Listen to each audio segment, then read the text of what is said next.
then it's fear of it. Yeah.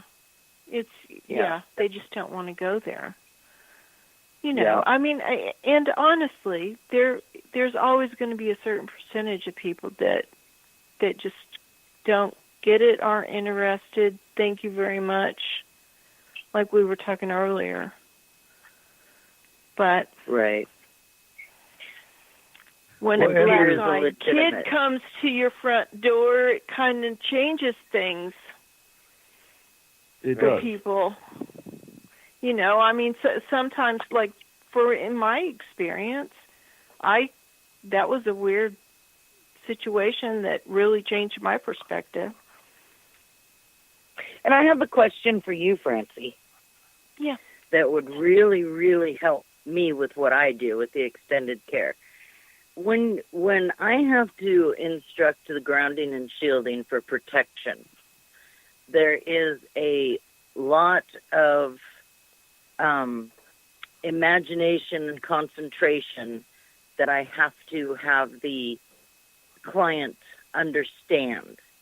In order to do this with kids, what is the mental age capability of getting them to be able to calmly, you see where I'm going with this? Calmly be able to, so that's the key age. The age. Kids 7 and older, well, and honestly, younger to 5, but at least, everybody kind of gets on board by 7, can learn to meditate. Mindfulness. Okay. And that's the key. So, yeah. So it's basically that sort of thing. And I would couch it like mindfulness or concentration or, I would use some kid-friendly term. Yeah. Okay. Yeah. We're kind of inventing this. I mean, honestly, it's quite interesting, the work that we do, because it's not been done well. Not to this extent, anyway. Mm-hmm. The key. The key is removal. Once we get the home cleared, safe, and everything's removed, everything's calm, it's the extended care's job to go in and make sure it doesn't happen again. And that's through, one, Haley talking to the kids, easing their mind, trying to get them past the trauma if it was a traumatic event, and Chris and Joretta's job of going in and teaching the parent how to teach the child of the grounding and the shielding point. Mm-hmm. And in some cases, it may be as simple as just teaching the parent, and the parent can do the grounding and shielding of the home, and that's enough. And hoping the child's not a channel enough to bring something else back in. That's the trick. So do you think children can be channels? They can be. They can be. I think it depends on the child. I think it depends because of the gift. Right. A gift. If and bad and good can come through. Yes, and that's where you need to teach the child the grounding and shielding aspect. If the child doesn't have a gift and there was only a spirit there that was communicating with this child, removal is easy.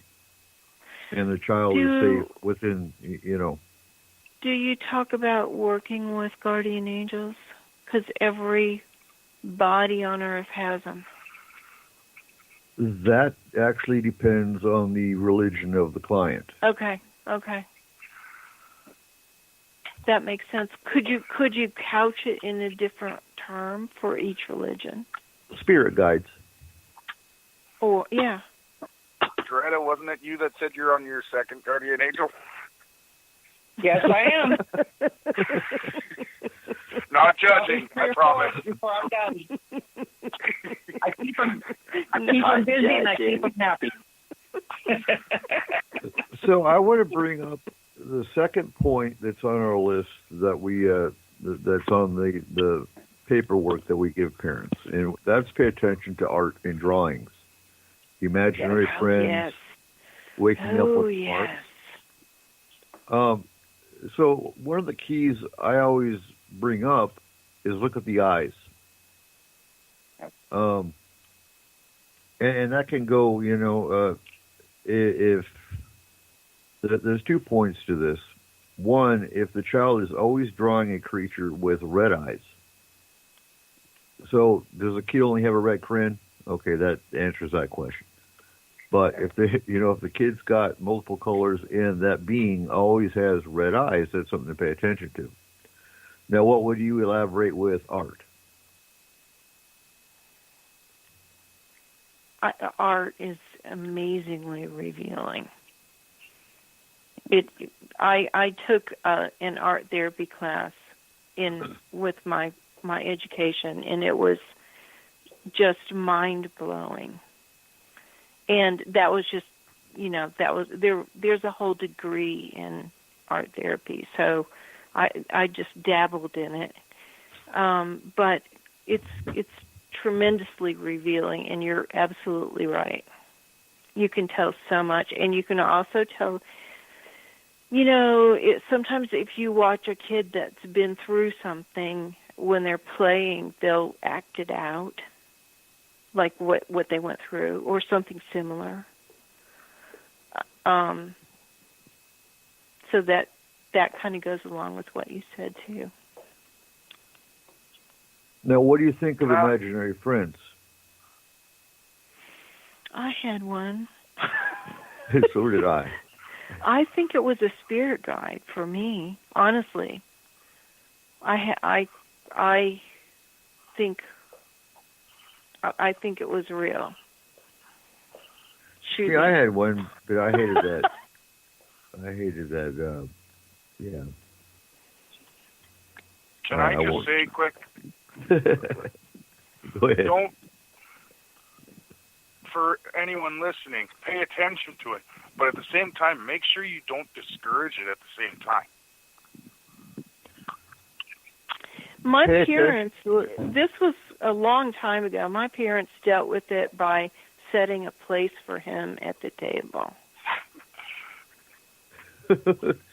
Well, that's so cool. I mean, it was he was just part of the fam. And, I can't remember his name. And my mom's long gone, so there's nobody to ask. Well, Francie, remember I spoke with you about my son, Ryan, who is a special needs adult. And, wow, what an eye-opener, because I did the same thing for Ryan. I would, when he'd go to school, his imaginary friends as how I just thought of them, would stay at home with me. And if he was having trouble, I would have him come to me so he could sleep. And when you put it in perspective as it's possibly his spirit guides that are with him, everything just clicked. Everything from when he was little, until the age he is now, which is over 30, it all made sense. Joretta, do you think that's often the case, and we just miss it because we don't put it together? I do, because, and again, it's really not acceptable in society for, this person is mentally ill, so it can't be real. But they're oftentimes more in tune with things than we are. Yes. Yeah, well, Ryan, it was amazing. It really was amazing when I spoke with you, and to have that clarity after all these years of speaking to psychiatrists and doctors and specialists and whatnot. Aww. In a 30-minute conversation, it was like that light bulb went on, and I was like, oh my God, that is exactly what's been happening. In the Grange, a 30-minute conversation in the Grange. Yeah. But everything just made sense. It was so clear. That's cool. I'm glad. Yeah. You know, Well, I and- had a few friends growing up that would have been special needs adults. Mhm. Like not growing up, but like as a young adult, I guess I would call myself at that point. And Yeah. I always loved being around them because they almost seemed not Angelic. not enabled to accept anger or hatred, but unwilling. They never wanted almost- to hate anything. They loved Wouldn't you say everything. Wouldn't you say they were almost angelic? Now that you think about it, it's like they were brought to us Yeah. to help us understand the world in a different way. So Absolutely. were they born after 1978? Ryan was born in '88. And Cole? Jay would have been born. I think 76 was his birthday. It's his birthday. He's still with us, so he actually just won. He is going for Canada in the Special Olympics. Oh, I love that. Darn. So with So- indigo children, and I'm not going to hit this too hard, but with indigo children, they were born after 1978, and these are children that one feel isolated, two have a know that they have a special purpose in life, that they have a special purpose on the world. They're very environmentally aware. Mm-hmm. And they're called indigo children. I thought they were millennials. This is different than millennials. This has to do with the soul. I know. I'm teasing. Okay. Eric. Eric. Yeah. That kind of sounds like me, the whole indigo child thing. Mm-hmm. Born with a purpose, born with a special ability. I just Uh-huh. don't think I know my ability yet.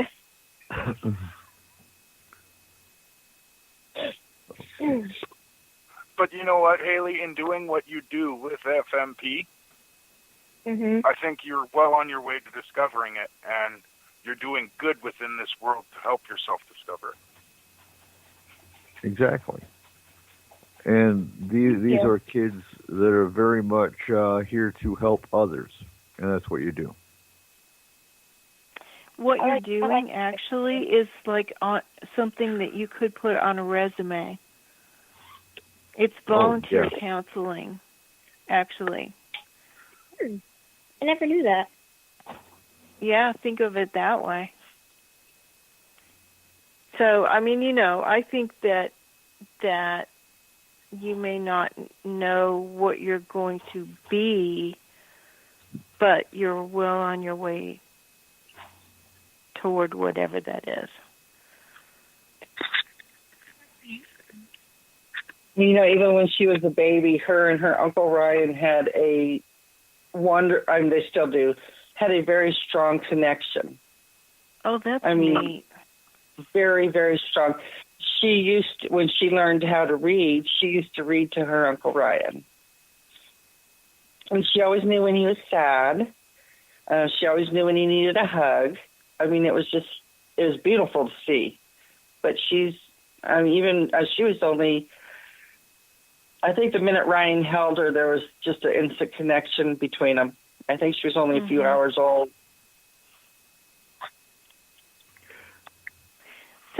So Eric, the indigos, is that all children born during those dates? Not all children are indigos. That's just the most indigos today were born after 1978 or 1978 and later. But no, not all children are indigos. That's just it's a special type of child that is called the indigo children. You can look it up. You can Google it. You can look it on YouTube. And I draw off research. I don't know any personal indigos other than Haley. But that would be